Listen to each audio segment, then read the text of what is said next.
नमस्कार। कल से भी सहारा केस की सुनवाई हुई और उसमें जो भी लाइव अपडेट था और कुछ महत्वपूर्ण चीज़ें जो जानकारियां निकल करके आई उस पर एक विस्तृत वीडियो बना करके मैं शाम को आपके समक्ष रख चुका हूं। आर्डर की कॉपी अभी आई नहीं है। आर्डर की कॉपी जैसे ही आती है उस पर भी एक विस्तृत रिपोर्ट बना करके आपके समक्ष मैं रखूँगा। आज सहारा से संबंधित सुप्रीम कोर्ट के अंदर महत्वपूर्ण सुनवाई होनी है। Sahara India financial corporation limited versus reserve bank of India, ये लाइसेंस से जुड़ा मामला है। तो उम्मीद करते हैं कि आज इस पर एक महत्वपूर्ण आदेश आएगा, क्योंकि ये केस कंफर्म लिस्टिंग हो चुकी है, सुनवाई निश्चित की जाएगी। तो शाम तक कोई महत्वपूर्ण आदेश इस पर भी आ सकता है। और फिर 17/10/2025 को Sahara credit cooperative societies versus income tax विभाग, ये केस लगातार टलता आ रहा है। इसमें इनकम टैक्स विभाग की तरफ से 6 सप्ताह का समय मांगा गया था अपना जवाब दाखिल करने के लिए। समय काफ़ी पहले ही निकल चुका है। तो उम्मीद करते हैं कि 17 को वो अपना जवाब लेकर के कोर्ट पहुंचेंगे। केस कंफर्म लिस्टिंग होगी और सुनवाई भी होगी। और 17 को ही एक केस और सुना जा सकता है, सुब्रत राय सहारा वर्सेज यूनियन ऑफ इंडिया। तो अगर इस पर सुनवाई होती है तो देखिए क्या निकल के आता है, इस केस में क्या बचा है, क्या चीज़ें स्पष्ट होती हैं। तो ये सुप्रीम कोर्ट के अंदर सहारा से कुछ जुड़े जरूरी केस हैं जो कि सुने जाने हैं, उस पर एक अपडेट था। वहीं उत्तर प्रदेश इलाहाबाद हाई कोर्ट के अंदर लखनऊ बेंच के समक्ष में सहारा सिटी से जुड़ा हुआ केस चल रहा है। इस पर भी कुछ आर्डर आया हुआ है। बहुत ही लंबा आर्डर है जिसमें पुराना जितना भी मामला है उसको विस्तार से लिखा गया है, लेकिन जो महत्वपूर्ण बिंदु है हाल फिलहाल में जो घटनाक्रम हुआ है उस पर हम लोग बात करेंगे।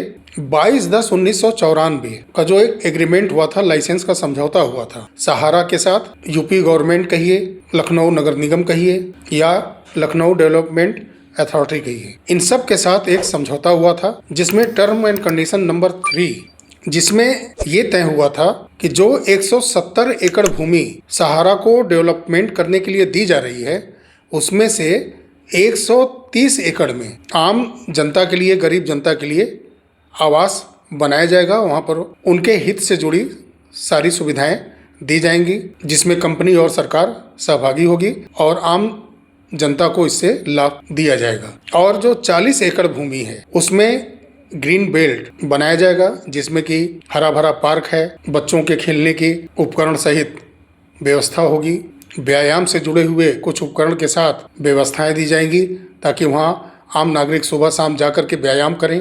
अच्छी पार्किंग की व्यवस्था की जाएगी।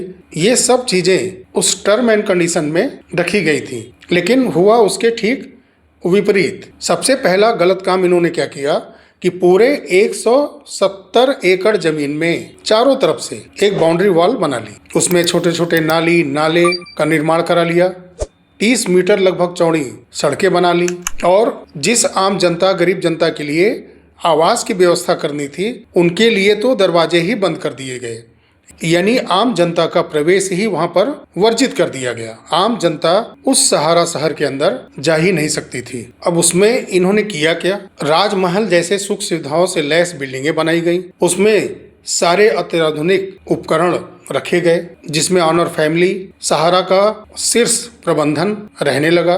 काफी कर्मचारी उनकी सेवा भाव के लिए रखे गए। कुछ उसमें काम भी सहारा से जुड़ा होता रहा। कुछ मवेशी पशु भी रखे गए, इलेक्ट्रीशियन भी थे, कपड़े धोने के लिए लॉन्ड्री का भी इस्तेमाल किया गया। सारा सुख सुविधा उसमें बना लिया गया। और ये फिर उद्देश्य जब विफल हुआ तो फिर लगातार उनको नोटिस पे नोटिस दिया जाने लगा। 1997 से लगातार उनको नोटिस दिया जा रहा है। हाल फिलहाल में तो अभी 2022-23 लगातार उनको नोटिस दिया गया कि जिस टर्म एंड कंडीशन से आपके साथ लाइसेंस पर समझौता हुआ था आप उस पर खरे नहीं उतर रहे हैं। और कुछ वर्षों से तो उन्होंने रेंट भी देना बंद कर दिया था। ये सारी बातें संजय भसीन जी, जो कि उत्तर प्रदेश सरकार की तरफ से एडवोकेट थे, सारी बातें उन्होंने कोर्ट के समक्ष रखी।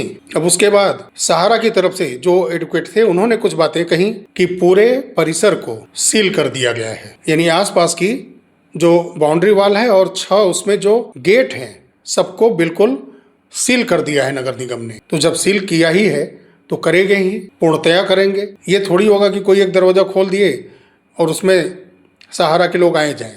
जब सील हुआ तो पूरा सील होगा ही। जब नगर निगम कब्जा किया है तो पूरा सीलिंग तो करेगा ही ना।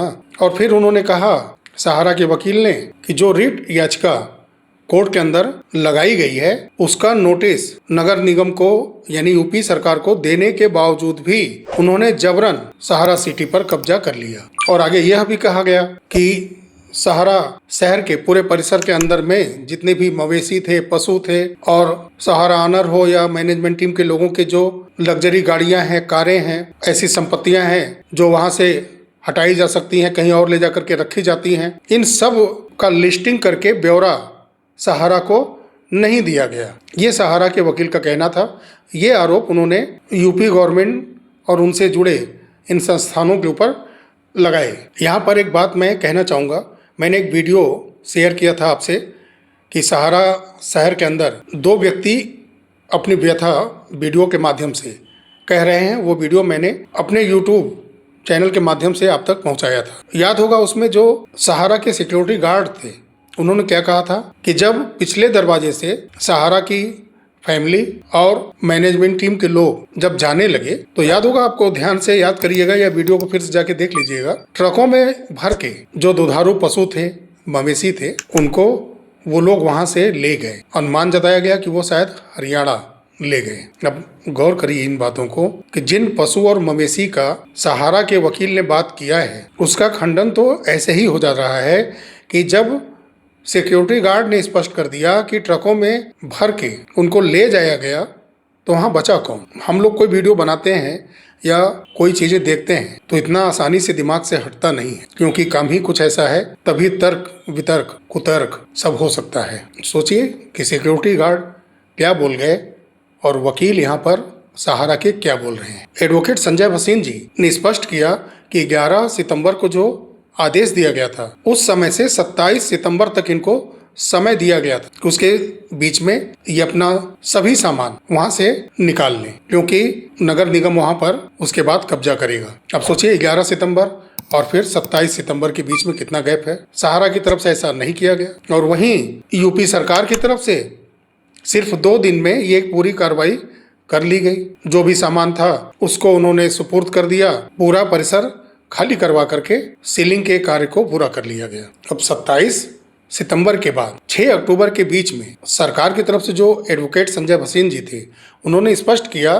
कि उस दरमियान में जितने भी लोग अंदर थे सभी लोग क्रमशः अपना सामान बारी बारी उठा करके ले जा चुके थे और जो बचा था 2 दिन के कब्जे के दौरान सारे सामानों को वहां से निकलवा दिया गया। फिर उसके बाद सीलिंग की पूरी कार्रवाई की गई। फिर आता है जस्टिस की तरफ से कुछ आदेश देने का समय। उन्होंने स्पष्ट किया कि याचिकाकर्ता के द्वारा उठाए गए मुद्दे पर विचार करने योग्य है, यानी सहारा याचिकाकर्ता है तो उसके द्वारा जो याचिका लगाया गया है उस पर विचार करने का प्रयास कोर्ट करेगी। तो जो जेन्युइन आर्गुमेंट है दोनों पक्षों को रखने के लिए 30 अक्टूबर तक का समय दिया गया है। 30 अक्टूबर को दोपहर 2:15 बजे फिर लखनऊ बेंच के पास ये केस सुना जाएगा। और आदेश में कोर्ट की तरफ से ये भी कहा गया कि सहारा के एडवोकेट की तरफ से जो मवेशी पशुओं का जिक्र किया गया कि उसमें अभी हैं, तो परिसर को खोल करके उन मवेशी पशुओं को बाहर निकाल करके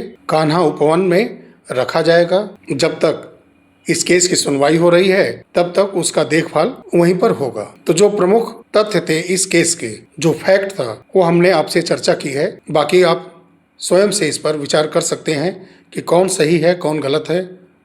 तो चलिए साथियों, मिलते हैं अगले वीडियो में। तब तक के लिए नमस्कार, जय हिंद, जय भारत, वंदे मातरम।